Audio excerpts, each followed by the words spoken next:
وما جعلنا القبلة التي كنت عليها إلا لنعلم من يتبع الرسول ممن ينقلب على عقبيه وإن كانت لكبيرة إلا على الذين هدى الله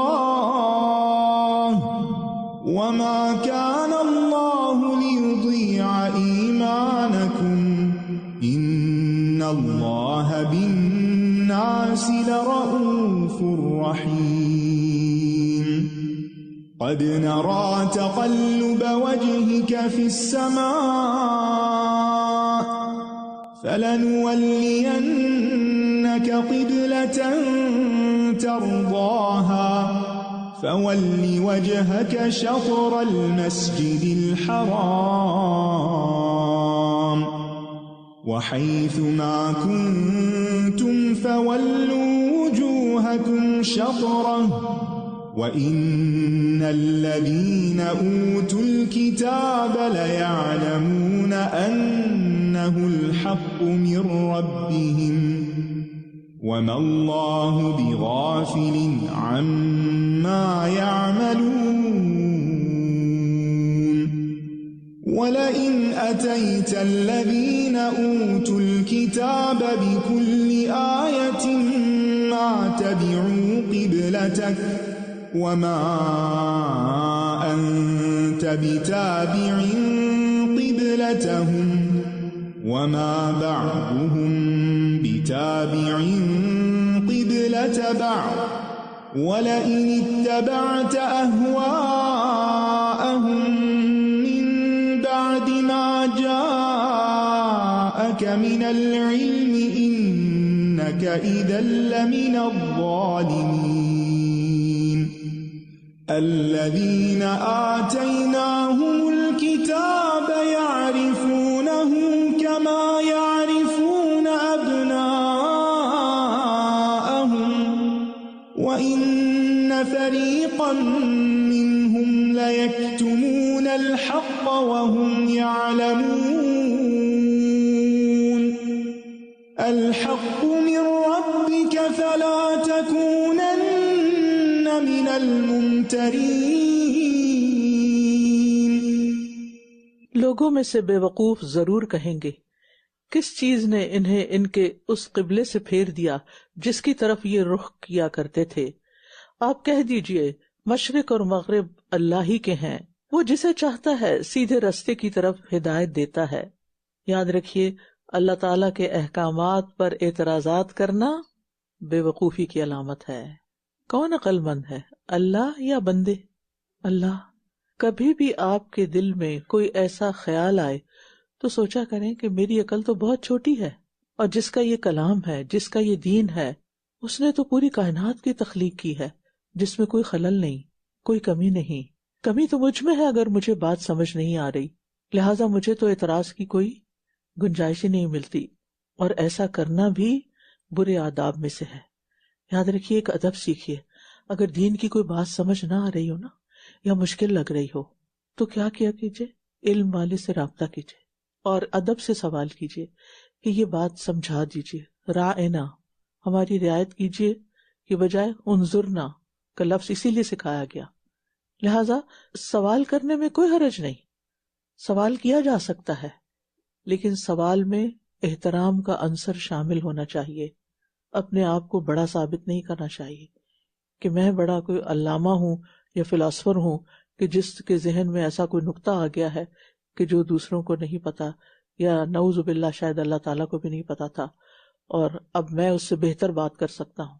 اللہ سے بہتر کسی کی بات نہیں. تو اللہ کی شریعت پر اعتراض نہیں کرنا چاہیے.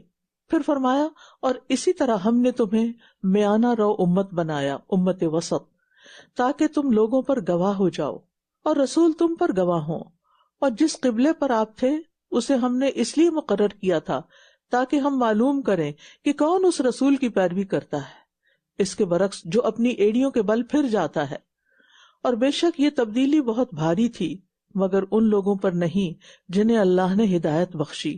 اور اللہ ایسا نہیں کہ تمہارا ایمان ضائع کر دے، بے شک اللہ تو لوگوں پر بہت شفقت کرنے والا، نہایت رحم کرنے والا ہے۔ یہاں مسلمانوں کو افضل اور بہترین امت بنانے کی بات کی گئی ہے، اور اس کا سبب بھی بتایا گیا ہے۔ كَذَلِكَ جَعَلْنَاكُمْ أُمَّةً وَسَطًا لِتَكُونُوا شُهَدَاءَ عَلَى النَّاسِ، تاکہ تم لوگوں کے لیے رہنمائی کا کام کرو، لوگوں کو نیکی کا حکم دو، برائی سے روکو، اللہ کی طرف بلاؤ۔ اور پھر آپ دیکھیے کہ اس آیت سے یہ بھی پتہ چل رہا ہے کہ جب انسان کے دل میں شک ہوتا ہے، نفاق ہوتا ہے، تو پھر اسے اللہ کی بات پر اعتراض ہوتا ہے اور اسے بدگمانیاں ہوتی ہیں، ورنہ اس کو ایمان لانے میں، ماننے میں کوئی اور چیز رکاوٹ نہیں ہوتی۔ اور پھر شریعت کے احکامات پر راضی ہونا، انہیں تسلیم کر لینا، یہ ہدایت یافتہ ہونے کی علامت ہے۔ وَإِن كَانَتْ لَكَبِيرَةً إِلَّا عَلَى الَّذِينَ هَدَى اللَّهُ، یہ تبدیلی بہت بھاری تھی مگر ان لوگوں پر نہیں جنہیں اللہ نے ہدایت بخشی۔ یہ انسان کے ہدایت یافتہ ہونے کی علامت ہے، کیا؟ کہ اللہ کے حکم کے مطابق خود کو تبدیل کر لینا، یعنی قرآن پڑھتے ہوئے ساتھ ساتھ اپنے آپ کو تبدیل کرتے جانا۔ لیکن تبدیلی کس کے لیے بھاری ہوتی ہے؟ جس کے اندر ایمان نہیں ہوتا، جس کو یقین نہیں ہوتا، جس کے اندر کوئی شک ہوتا ہے، جس کے اندر کوئی نفاق ہوتا ہے۔ عمومی طور پر بھی آپ دیکھیں کہ تبدیلی انسان پہ بھاری ہوتی ہے، لیکن وہ کب تبدیلی کو ایکسپٹ کر لیتا ہے؟ جب وہ اسے اپنے فائدے کا سمجھتا ہے۔ تو جو یہ سمجھتا ہے کہ اللہ کے ہر حکم میں میرا فائدہ ہے، تو پھر وہ قرآن کو تبدیل نہیں کرتا، اللہ کے حکم کو تبدیل نہیں کرتا، بلکہ خود اس کے مطابق ڈھل جاتا ہے، اور وہ اس معاملے میں کسی ملامت گر کی ملامت کی پرواہ بھی نہیں کرتا۔ اس کو یہ خوف ہی نہیں رہتا کہ لوگ کیا کہیں گے۔ وہ سوچتا ہے کہ اگر میرے رب کو پسند ہے تو مجھے بھی پسند ہے، کیونکہ میں رب کا فرما بردار ہوں۔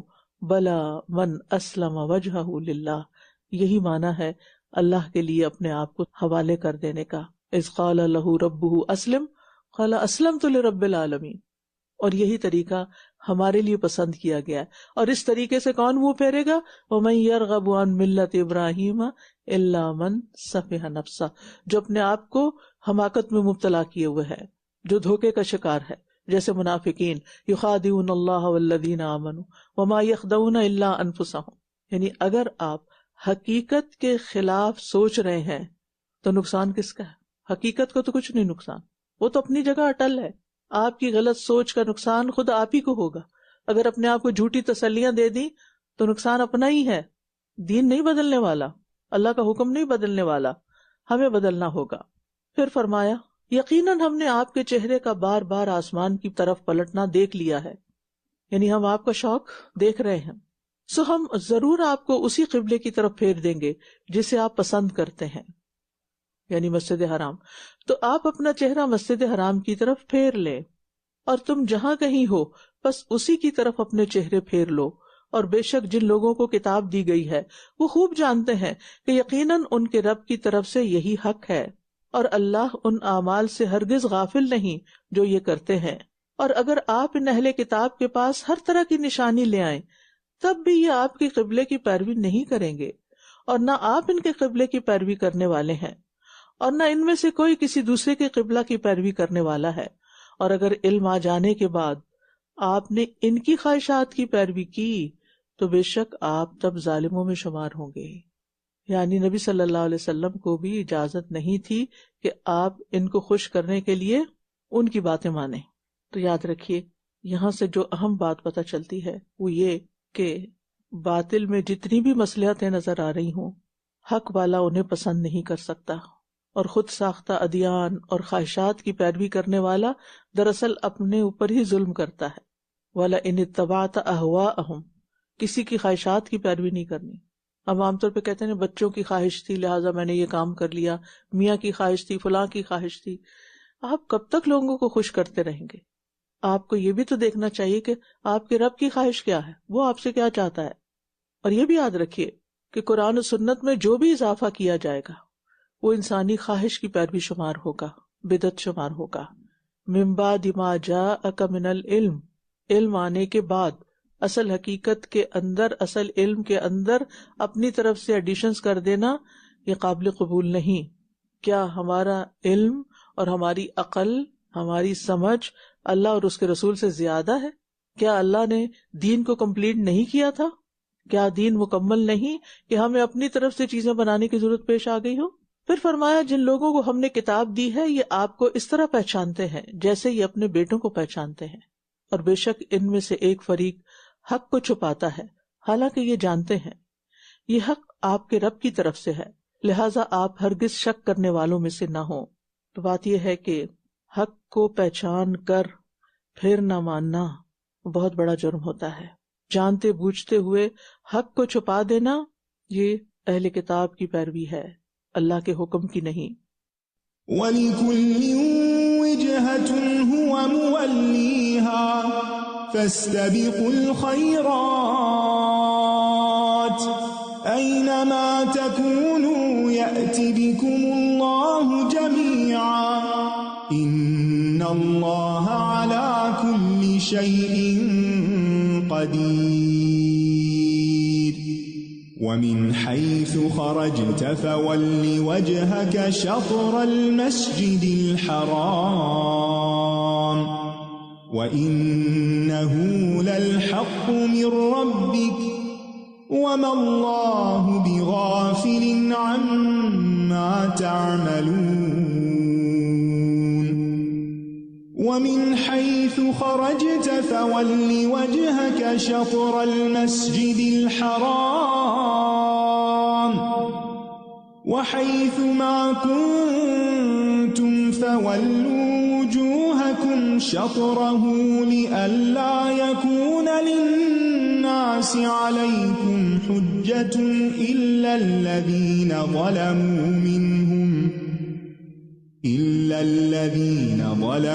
مِنْهُمْ فَلَا تَخْشَوْهُمْ وَاخْشَوْنِي وَلِأُتِمَّ نِعْمَتِي عَلَيْكُمْ وَلَعَلَّكُمْ تَهْتَدُونَ كَمَا أَرْسَلْنَا فِيكُمْ رَسُولًا مِّنكُمْ يَتْلُو عَلَيْكُمْ آيَاتِنَا وَيُزَكِّيكُمْ وَيُعَلِّمُكُمُ الْكِتَابَ وَالْحِكْمَةَ وَيُعَلِّمُكُم مَّا لَمْ تَكُونُوا تَعْلَمُونَ فَاذْكُرُونِي أَذْكُرْكُمْ وَاشْكُرُوا لِي وَلَا تَكْفُرُونَ۔ اور ہر ایک کے لیے ایک سمت ہے جدھر وہ رخ کرتا ہے، لہٰذا تم نیکیوں میں سبقت کرو۔ جہاں کہیں بھی تم ہوگے اللہ تم سب کو لے آئے گا، بے شک اللہ ہر چیز پر خوب قدرت رکھنے والا ہے۔ یاد رکھیے دین اسلام ہر بھلائی اور خیر کا جامع ہے، یعنی جمع کرنے والا ہے۔ اس میں ساری خیر اور بھلائی جمع کر دی گئی ہے، لہٰذا اس دین کو قبول کرنے اور اس پر عمل کرنے میں دیر نہیں کرنی چاہیے۔ نیکی کے کام میں ایک دوسرے سے سبقت لے جانی چاہیے۔ ہر ایک کی ایک سمت ہے، ہر ایک اپنے اپنے کام میں لگا ہوا ہے۔ تمہارا گول، تمہارا ٹارگٹ کیا ہونا چاہیے؟ نیکیوں میں آگے جانا ہے۔ آپ دیکھیے کہ ہر سال جب تبدیل ہوتا ہے، 24 25 میں بدلا، تو لوگوں نے اپنے نئے سال کے لیے گول سیٹ کیے۔ اچھی بات ہے، یعنی مختلف چیزوں میں، اپنی پرسنل لائف میں، اپنی پروفیشنل لائف میں آپ نے کیا کیا اچیو کرنا ہے۔ آئندہ سے جب بھی کبھی گول سیٹ کریں تو اس میں کیا ہونا چاہیے کہ میں اپنے اس کام کو اللہ کی رضا کی خاطر زیادہ بہتر کیسے کر سکتی ہوں۔ اگر پچھلے سال میں نے اپنی یہ اور یہ اچھی عادتیں اپنائی ہیں تو اس سال کون سی نئی عادت اللہ کی خاطر، اگر اللہ کی خاطر وہ گول سیٹ کریں گے تو کیا ہوگا؟ وہ نیکی ہوگی، وہ عبادت ہوگی، وہ گروتھ ہوگی، وہ حقیقی طور پر آپ کی امپروومنٹ ہوگی اور آپ کے لیے اجر کا باعث ہوگی۔ اور یاد رکھیے جو دنیا میں نیکیوں میں آگے بڑھے گا وہ آخرت میں جنتوں کی طرف سبقت کرنے والا ہوگا۔ فالسابقون السابقون، جو دنیا میں سابقون ہے وہ آخرت میں بھی سابقون ہوں گے۔ آج کے لیے سوچئے کہ آپ کس کام میں سبقت لے جائیں گے، کون سا کام سب سے پہلے کریں گے۔ عام طور پہ ہم انتظار میں رہتے وہ کر لے پھر میں بھی، وہ پہلے اٹھ جائے پھر میں بھی اٹھتا ہوں، تم پہلے چلو پھر میں آتی ہوں۔ نہیں، آپ فالوور نہیں بنے، لیڈر بنے۔ پہل کرنے والے لیڈر بنتے ہیں اور تاخیر کرنے والے، ہر چیز کو ڈیلے کرنے والے بس پھر وہ فالوور ہی ہوتے ہیں۔ اور آپ جہاں کہیں سے بھی نکلیں نماز میں اپنا چہرہ مسجد حرام کی طرف پھیر لیا کریں، اور بے شک یہ آپ کے رب کی طرف سے یقیناً حق ہے، اور جو کچھ تم کرتے ہو اللہ اس سے ہرگز غافل نہیں ہے۔ اور آپ جہاں کہیں سے بھی نکلیں نماز میں اپنا چہرہ مسجد حرام کی طرف پھیر لیں، اور تم سب جہاں کہیں بھی ہو اپنے چہرے اسی کی طرف پھیر لیا کرو، تاکہ لوگوں کے پاس تمہارے خلاف کوئی حجت باقی نہ رہے سوائے ان کے جنہوں نے ان میں سے ظلم کیا، لہٰذا تم ان سے نہ ڈرو بلکہ مجھ سے ڈرو، اور تاکہ میں تم پر اپنی نعمت تمام کر دوں اور تاکہ تم ہدایت پا جاؤ۔ یہاں ایک اصول بتا دیا گیا کہ آپ دنیا میں کہیں بھی ہوں، گھر پر ہوں یا سفر میں ہوں، آپ کو نماز کے لیے قبلے کی پیروی لازمن کرنی ہے۔ جہاں کہیں سے بھی نکلیں، گھر سے نکلیں، کسی ادارے سے نکلیں، اپنی جاب پلیس سے نکلیں، نماز کا وقت آ گیا، نماز کے لیے آپ کا قبلہ بیت الحرام کی طرف ہی ہوگا، خانہ کعبہ ہی ہوگا۔ اور اس سے ایک بات سکھائی گئی کہ آپ دنیا میں کچھ بھی کرتے ہوں، آپ کا قبلہ، آپ کا رخ اللہ ہی کی طرف ہونا چاہیے۔ یعنی آپ کی کامیابی کس میں ہے کہ اپنا رخ اللہ کے دین کی طرف پھیر لیں، کیونکہ اب صراط مستقیم اسی دین حنیف میں ہے۔ آپ دنیا میں کہیں بھی رہتے ہو، ویسٹ میں رہتے ہو، ایسٹ میں رہتے ہو، آپ کو کیا بن کے رہنا ہے؟ اللہ کا بندہ بن کے رہنا ہے۔ اپنا رخ، اپنا قبلہ وہی رکھنا ہے۔ یہ نہیں کہ آپ کا دیس بدلا تو بیس بھی بدلا اور آپ کا قبلہ بھی بدل گیا، آپ کی پرائرٹیز بھی چینج ہو گئی۔ آپ مسجد میں ہیں، آپ الہدا میں ہیں، آپ کا قبلہ کچھ اور ہے، ترجیح کچھ اور ہے، جب گھر پہنچے تو قبلہ بدل گیا۔ یہ نہیں ہو سکتا۔ یعنی سوچنے کی بات ہے نا کہ قبلے کی پابندی کیوں کرائی جا رہی ہے، وہ پریکٹس کیوں کرائی جا رہی ہے؟ اس لیے کہ ہر معاملے میں تمہارا قبلہ درست ہونا چاہیے، ہر کام اللہ ہی کے لیے ہونا چاہیے اور اسی کی مرضی کے مطابق ہونا چاہیے۔ جیسا کہ ہم نے تمہارے درمیان تم ہی میں سے ایک رسول بھیجا ہے جو تم پر ہماری آیات کی تلاوت کرتا ہے اور تمہارا تزکیہ کرتا ہے اور تمہیں کتاب و حکمت کی تعلیم دیتا ہے اور تمہیں وہ کچھ سکھاتا ہے جو تم نہیں جانتے تھے۔ تو بات یہ ہے کہ انسان کمی اور نقص کا پتلا ہے، اللہ کا دین اسے مکمل کرتا ہے کیونکہ وہ تمہیں وہ کچھ سکھاتا ہے جو تم نہیں جانتے تھے۔ یعنی اگر آپ حقیقی معنوں میں اپنے علم میں اضافہ کرنا چاہتے ہیں، حکمت میں اضافہ کرنا چاہتے ہیں، تزکیہ کرنا چاہتے ہیں، تو پھر انہی 4 چیزوں کو لازم کرنا ہوگا۔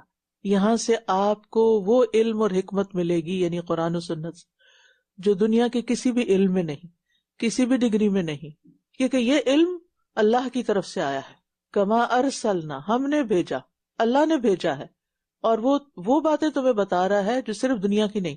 آپ دیکھیں کہ دنیا کی جتنی بھی تعلیم ہے وہ صرف دنیا اورینٹڈ ہے، دنیا کے گرد گھومتی ہے، جبکہ قرآن و سنت کی تعلیم دنیا کو بھی اچھا بنانا سکھاتی ہے، لیکن اس کے ساتھ ساتھ آپ کو آخرت کی خبریں دیتی ہے۔ یہ خبر آپ کو کوئی اور علم نہیں دے گا، کوئی اور استاد نہیں دے گا، یہ خبریں آپ کو رسول اللہ صلی اللہ علیہ وسلم سے ہی ملیں گی۔ لہٰذا اس علم کے حاصل کرنے کو معمولی چیز مت سمجھیں۔ اس معاملے میں کبھی بھی اپنا کانفیڈنس نہیں کھوئیں کہ میں اپنا وقت ضائع کر رہی ہوں، میں کیا کر رہی ہوں، نہیں۔ پھر فرمایا بس تم مجھے یاد کرو، میں تمہیں یاد کروں گا، اور تم میرا شکر ادا کرو اور میری ناشکری نہ کرو۔ لہٰذا ہمیں اللہ کی اطاعت کے ذریعے ہر دم اللہ کو یاد کرتے رہنا ہے۔ ابن عباس کہتے ہیں تم مجھے یاد کرو اپنی اطاعت کے ساتھ، میں تمہیں یاد کروں گا اپنی مغفرت کے ساتھ۔ تم اللہ کی بات مانو، اللہ تمہاری بخشش کر دے گا۔ اور پھر آپ دیکھیے کہ جب انسان اللہ کا ذکر کرتا ہے تو ساتھ ہی رحمت اور سکینت آتی ہے۔ یعنی یہ کہاں سے آتی ہے؟ آپ نے اللہ کو یاد کیا، اللہ کا ذکر کیا، اللہ نے آپ پر فوراً فاذکرونی اذکرکم، اللہ نے آپ کو یاد کر کے آپ کو رحمت اپنی بھیج دی، اپنی سکینت نازل کر دی، اپنے فرشتے بھیج دیے کہ جاؤ ان کو ڈھانپ لو۔ یا ایھا الذین آمنوا استعینوا بالصبر والصلاة ان اللہ مع الصابرین ولا تقولوا لمن يقتل في سبيل الله أموات بل أحياء ولكن لا تشعرون ولنبلونكم بشيء من الخوف والجوع ونقص من الأموال والأنفس والفلوس والثمرات وبشر الصابرين الذين إذا أصابتهم مصيبة قالوا إنا لله وإنا إليه راجعون أولئك عليهم صلوات من ربهم ورحمة وأولئك هم المهتدون إن الصفا والمروة من شعائر الله فمن حج البيت أو اعتمر فلا جناح عليه أن يطوف بهما ومن تطوع خيرا فإن الله شاكر عليم إن الذين يكتمون ما أنزلنا من البينات والهدى من بعد ما بيناه للناس في الكتاب أولئك يلعنهم الله ويلعنهم اللاعنون إلا الذين تابوا وأصلحوا وبينوا فأولئك أتوب عليهم وأنا التواب الرحيم إن الذين كفروا وماتوا وهم كفار أولئك عليهم لعنة الله والملائكة والناس أجمعين خالدين فيها لا يخفف عنهم العذاب ولا هم ينظرون وإلهكم إله واحد لا إله إلا هو الرحمن الرحيم۔ اے لوگو جو ایمان لائے ہو، صبر اور نماز سے مدد حاصل کرو، بے شک اللہ صبر کرنے والوں کے ساتھ ہے۔ صبر ایک عبادت ہے اور اللہ کی مدد حاصل کرنے کا ذریعہ ہے۔ بے صبرے پن سے انسان کو کچھ بھی نہیں ملتا سوائے اپنے آپ کو گھلانے کے، اپنے آپ کو ٹارچر کرنے کے۔ مصائب کو جھیل جانے کا اہم ترین نسخہ ہے، دینی مشکلات ہوں یا دنیاوی معاملات، سب کا علاج صبر اور نماز میں ہے، کیونکہ اللہ تعالیٰ نے خود اس کا حکم دیا ہے۔ اور جو لوگ اللہ کے راستے میں مارے جائیں انہیں مردہ نہ کہو، بلکہ وہ زندہ ہیں لیکن تم شعور نہیں رکھتے، اور یقیناً ہم تمہیں کسی نہ کسی چیز کے ساتھ ضرور آزمائیں گے، خوف اور بھوک سے، اور مالوں اور جانوں اور پھلوں میں کمی کر کے، اور صبر کرنے والوں کو خوشخبری دے دیجئے، وہ لوگ کہ جب انہیں کوئی مصیبت پہنچتی ہے تو کہتے ہیں کہ بے شک ہم اللہ ہی کے ہیں اور بے شک ہم اسی کی طرف لوٹ کر جانے والے ہیں۔ انا للہ و انا الیہ راجعون۔ جو اللہ کے راستے میں مارا جائے اسے مردہ بھی نہ کہو، وہ تو زندہ ہے۔ زندگی اور موت دونوں مختلف چیزیں ہیں، ایک زندگی دنیا کی زندگی اور ایک زندگی اللہ کے پاس کی زندگی ہے، جو ہماری نگاہوں سے اوجھل ہو جاتا ہے لیکن اللہ کے راستے میں جان دیتا ہے۔ اللہ تعالیٰ اس کے لیے مردہ کا لفظ پسند نہیں کرتے، اور ہمیں بھی کیا یقین دلانا چاہتے ہیں کہ وہ اللہ کے پاس زندہ ہیں۔ تمہیں شعور نہیں، تم نہیں سمجھتے وہ زندگی کیسی ہے۔ تو یہ ایک بہت بڑا مقام ہے ان لوگوں کے لیے جو اللہ کی خاطر اپنی زندگی گزارے اور اللہ کی خاطر اپنی جان دیں۔ اور پھر خود ہی بتا دیا کہ ہم تمہیں کسی نہ کسی چیز کے ساتھ ضرور آزمائیں گے، ہر شخص کی آزمائش ہوگی، ہر شخص کا امتحان ہوگا، کبھی خوف، کبھی بھوک، کبھی مال اور جان اور پھلوں میں کمی. زندگی میں انسان ان میں سے کسی نہ کسی چیز کو ضرور ایکسپیرینس کرتا ہے. اور جو ان تکلیفوں میں مبتلا ہوئے اور انہوں نے صبر کیا، ان کے لیے خوشخبری، ان کے لیے درجات کی بلندی، ان کے لیے رب کی رحمت، رب کی رضا، کیونکہ جو اللہ کی رضا پہ راضی ہو جاتا ہے اللہ اس سے راضی ہو جاتا ہے. وہ لوگ کہ جب انہیں کوئی مصیبت پہنچتی ہے تو کہتے ہیں بے شک ہم اللہ ہی کے ہیں. یعنی تکلیف پہنچنے پر، مصیبت آنے پر سب سے پہلے انا للہ و انا الیہ راجعون پڑھنا چاہیے. اور اس کے علاوہ اللہم اجرنی فی مصیبتی واخلف لی خیرا منہا. کبھی بھی کوئی چیز ہاتھ سے جائے، کوئی نقصان ہو تو اللہ سے اس سے بہتر مانگیے، مایوس ہو کر نہ بیٹھ جائیں. اللہ کے خزانے بہت وسیع جن کو ہم امیجن بھی نہیں کر سکتے. ہماری نظر صرف ان چیزوں پر ہوتی ہے جو ہماری آنکھوں کے سامنے ہوتی یا جن کو ہم چھو سکتے ہیں. وہ سارے خزانے تو ہم نے دیکھے نہیں. لہٰذا ہمیں اچھی امید رکھنی چاہیے.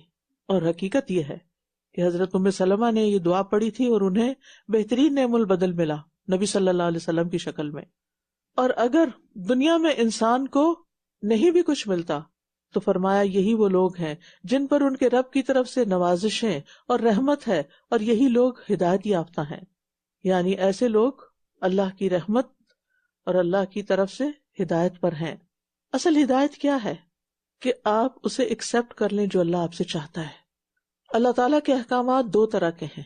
ایک شرعی احکامات ہیں جو نماز، روزے، حج، زکوٰۃ وغیرہ کی شکل میں ہیں، اور دوسرے اس کے کونی احکامات ہیں جو تقدیر کے فیصلے ہیں. کبھی ہم سر جھکاتے ہیں نماز کے لیے اور کبھی ہم سر جھکاتے ہیں اللہ کے کسی فیصلے پر، چاہے وہ ہمیں پسند ہو یا ناپسند ہو.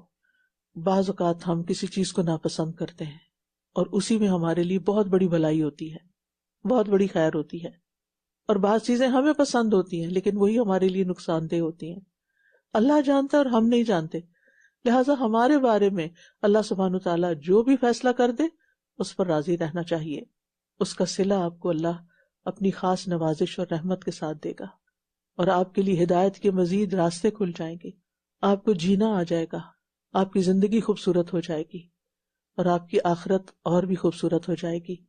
بے شک صفا اور مروہ اللہ کی نشانیوں میں سے. فوراً بعد یہ بات کیوں کہی گئی؟ کیونکہ یہاں ایک خاتون کی مثال ہے جس نے اللہ کی رضا پر لبیک کہا جب ابراہیم علیہ السلام نے ان کو مکہ کی چٹیل وادی میں بے سر و سامان چھوڑا. بے شک صفا اور مروہ اللہ کی نشانیوں میں سے ہیں.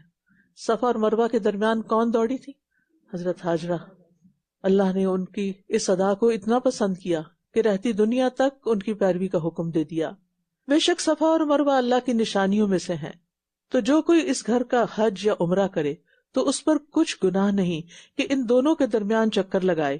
اور جو کوئی خوشی سے نیکی کرے تو بے شک اللہ قدردان ہے، خوب علم رکھنے والا ہے.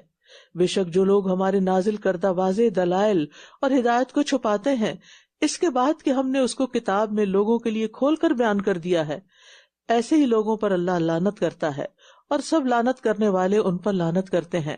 مگر وہ لوگ جنہوں نے توبہ کی اور اصلاح کر لی اور کھول کر بیان کر دیا تو یہی لوگ ہیں جن کی توبہ میں قبول کرتا ہوں، اور میں بہت توبہ قبول کرنے والا، نہایت رحم کرنے والا ہوں. بے شک وہ لوگ جنہوں نے کفر کیا اور وہ کفر کی حالت میں ہی مر گئے، ایسے ہی لوگوں پر اللہ کی اور فرشتوں کی اور سب انسانوں کی لعنت ہے. یہ ہمیشہ اسی لعنت میں رہنے والے ہیں، نہ تو ان سے عذاب ہلکا کیا جائے گا اور نہ ہی یہ مہلت دیے جائیں گے. وَإِلَٰهُكُمْ إِلَٰهٌ وَاحِدٌ، اور تم سب کا معبود ایک ہی معبود ہے، اس کے سوا کوئی معبود نہیں.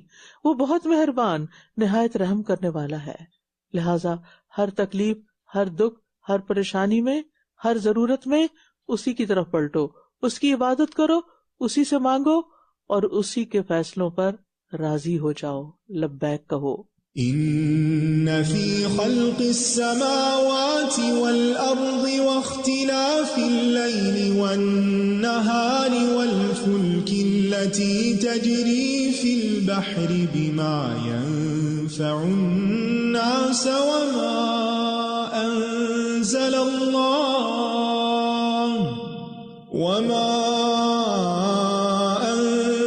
الله من السماء من ماء أحيا به الأرض بعد موتها وبث فيها من كل دابة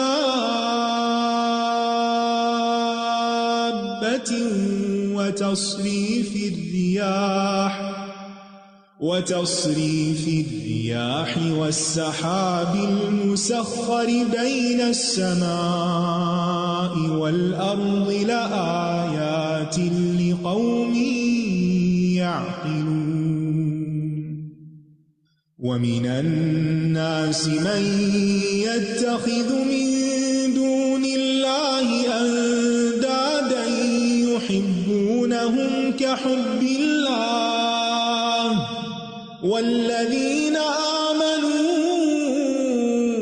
أشد حبا لله ولو يرى الذين ظلموا إذ يرون العذاب أن القوة لله جميعا وأن الله شديد العذاب إذ تبرأ الذين اتبعوا من الذين اتبعوا ورأوا العذاب وتقطعت بهم الأسباب وقال الذين اتبعوا لو أن لنا كرة فنتبرأ منهم كما تبرأوا منا كذلك يريهم الله أعمالهم حسرات عليهم وما هم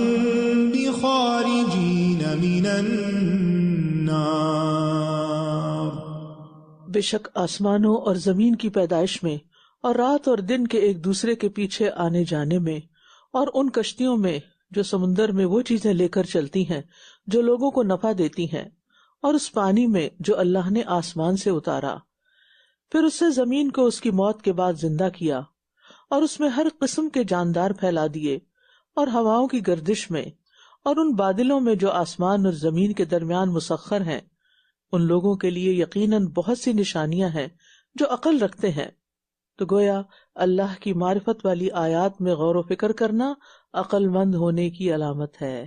کائنات میں غور کیا کیجئے، اس سے آپ کو اللہ کی پہچان ہوگی، اور جب اللہ کی پہچان ہو جائے گی تو اس کی عظمت آپ کے دل میں آئے گی، اور جب اللہ کی عظمت اور بڑائی دل میں آ جائے گی تو اللہ کی اطاعت کرنا آسان ہو جائے گا.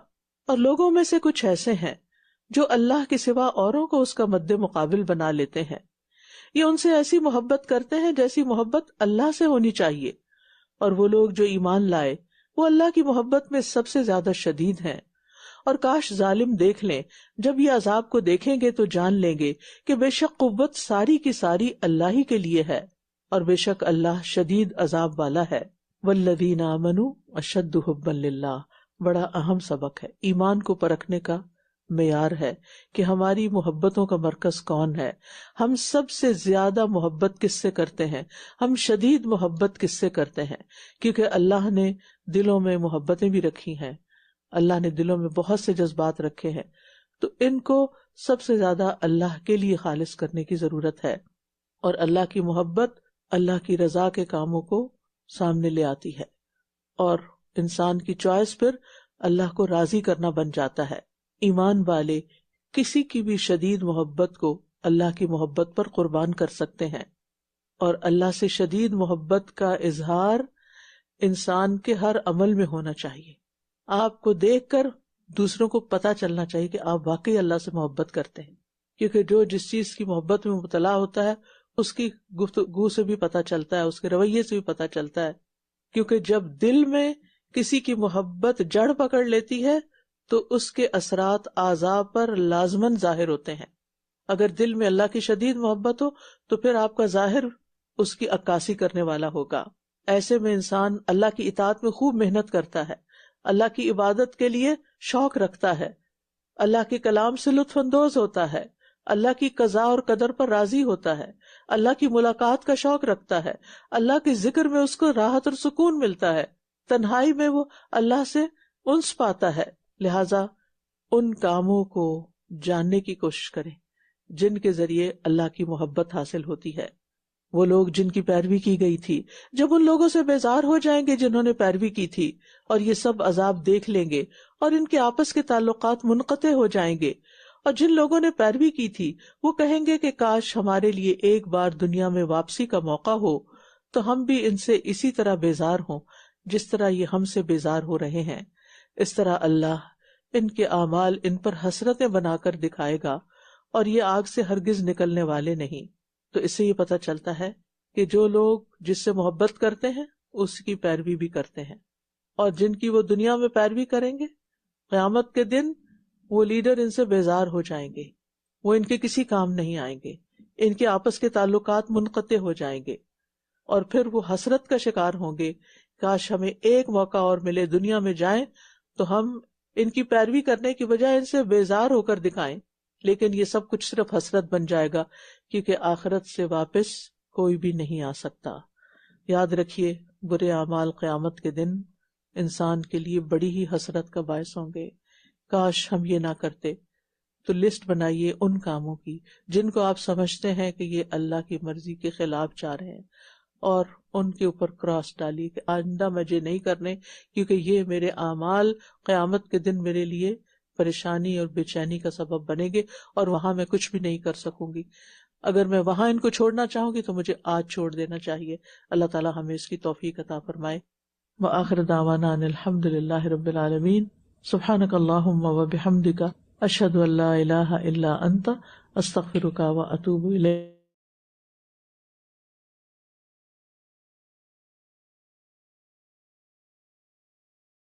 علیکم ورحمۃ اللہ وبرکاتہ۔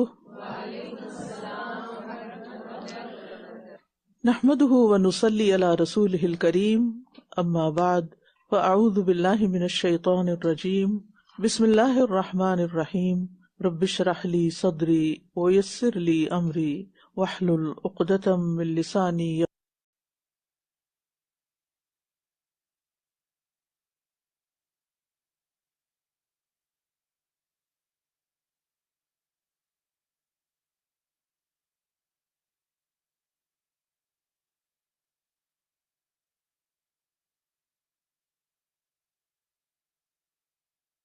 يفقهوا قولی۔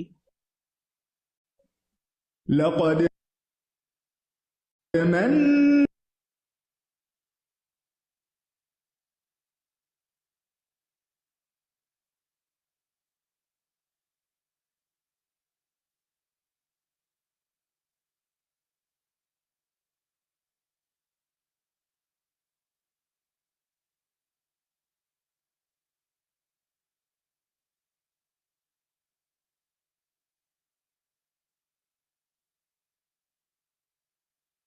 وعلیکم السلام ورحمۃ اللہ وبرکاتہ۔ پیارے استاذہ، الحمد للہ، تو سب سے پہلے آپ سب کو مبارکباد دے رہی ہوں کہ آج ہمارا جز 1 کمپلیٹ کر لیا ہے، اور ہم نے سیکول کا پارے میں آپ کا جو دوسرا پارا ہے وہ ہم نے الحمد للہ اللہ کے فضل کرم سے اسٹارٹ کر دیا ہے۔ تو الحمد للہ آج آپ کو کیسا لگ رہا ہے سبھی کو کہ آج آپ کا پورا ایک آپ نے جو اپنا جز مکمل کیا ہے، تو اس سے آپ کو کیا فائدہ حاصل ہوا؟ تو آپ لوگ اپنا ریویو دیجیے، مطلب اس کے بارے میں آپ کو تھوڑا سا بتانا ہے، جو میری بہنیں اس وقت موجود ہیں، کہ آپ کو یہ ایک پارا سن کر کے آپ کو کیسا محسوس ہو رہا ہے؟ جی بی بی سوئیاں سسٹر، مائک آن کیجیے۔ السلام علیکم استاذہ۔ وعلیکم السلام ورحمۃ اللہ وبرکاتہ۔ ہاں، جی ایک بتائیں۔ پارا تو کمپلیٹ کر لینا۔ یہ معلوم نہیں، اس کا مانی تو معلوم کر لی میں۔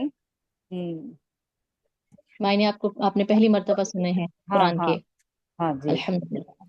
تو اس میں سے آپ نے کچھ پوائنٹس بھی نوٹ کیے ہوں گے، تو آپ کو ہاں سب ہاں سے زیادہ کون سی چیز دل میں سمائی اس پورے پارے میں سے؟ جی، سبھی تو ہم کو فائدہ مند ہی، ہر ایک آیت بھی ہمارے لیے فائدہ مند ہی ہے۔ کیسا رہنا، کیسا اللہ کی طرف توکل پیدا کرنا، نماز کے بارے میں، جی الحمدللہ۔ صبر اور شکر کے بارے میں۔ جی ہم، جی الحمدللہ، اللہ مبارک وزید، اللہ تعالیٰ آپ کو اسی طرح سے استقامت بنائے رکھے، آمین یا رب العالمین۔ جی سسٹر سبیحہ آپ بتائیں گی، اپنا مائک آن کیجیے، اور آپ بتائیں کہ آپ کو قرآن کی کون سی آیت سب سے زیادہ آپ کو ٹچ کی ہے، آپ کے دل کو ٹچ کی ہے؟ وعلیکم السلام ورحمۃ اللہ وبرکاتہ۔ الحمد للہ پہلا جز جو ہے مکمل ہو گیا، اللہ کا شکر ہے۔ اور سبھی آیتیں جو ہے ہدایت کے اعتبار سے، ہماری رہنمائی کے اعتبار سے بہترین ہے، لیکن سب سے اچھی بات یہ کہ جو آپ علم بہتری جو آپ خود اپنے اندر جذب کر لے، اس کو دوسروں تک اس خیر کو آگے پہنچانا ہے۔ جی بالکل، ہمیں دائی بھی بننا جی، جی دائی الحمدللہ، اللہ بنائے، اللہ ہم سب کو دائی اللہ بنائے۔ بالکل۔ اللہ تعالیٰ ہم سب کے لیے اسی طرح سے ہمیں ان آیتوں کو پڑھ کر سن کر کے ہم اگر اوروں کو موٹیویٹ کر سکتے ہیں تو یہ بہت اچھی بات ہے، اور سب سے پہلے ہم اپنے گھر والوں کو موٹیویٹ کریں تو زیادہ بہتر ہوگا، ہے نا؟ ہم ان کو جی ایک قرآن کے بارے میں بتائیں، کیونکہ ہم لوگ جو ہیں اس قرآن سے ابھی لا علم ہیں، تو الحمدللہ اللہ سبحانہ تعالیٰ نے یہ موقع عطا فرما دیا ہے ہمیں، ہے نا؟ آمین یا رب العالمین۔ چلیے جی سسٹر شمع۔ السلام علیکم ورحمۃ اللہ وبرکاتہ۔ وعلیکم السلام ورحمۃ اللہ وبرکاتہ۔ الحمدللہ باجی، پارے میں ایک ایک آیت ایسی لگتی کہ وہ ہمارے لیے ہی کہہ رہے اللہ تعالیٰ۔ بالکل ہمیں ساری آیتوں پر عمل کرنا چاہیے اور اپنے گناہوں کو یاد کرنا چاہیے کہ ہم نے اتنے وقت کیسے گزارے۔ بالکل کچھ آیتیں ایسی ہوتی ہیں جو روح کو ٹچ کر جاتی ہے، اور بعد میں ہم سوچتے ہیں تو ہمیں افسوس ہوتا ہے کہ ہم نے اتنا وقت کیوں نہیں پہلے سے معنی پڑھے اور اس پہ کیوں نہیں عمل کرے۔ بالکل، وہی اللہ تعالیٰ ہم سب کو استقامت عطا فرمائے، ہدایت سب سے ضروری ہے، ہدایت۔ اللہ تعالیٰ ہم سب کو یہ دلوں کے اندر ہدایت کا جو یہ جذبہ ہے اللہ تعالیٰ نے جو دیا ہے ہمیں، اللہ کہہ رہے ہیں کہ مجھ سے ہدایت مانگو، اور یہ مانگنے سے ہی ملتی ہے نا؟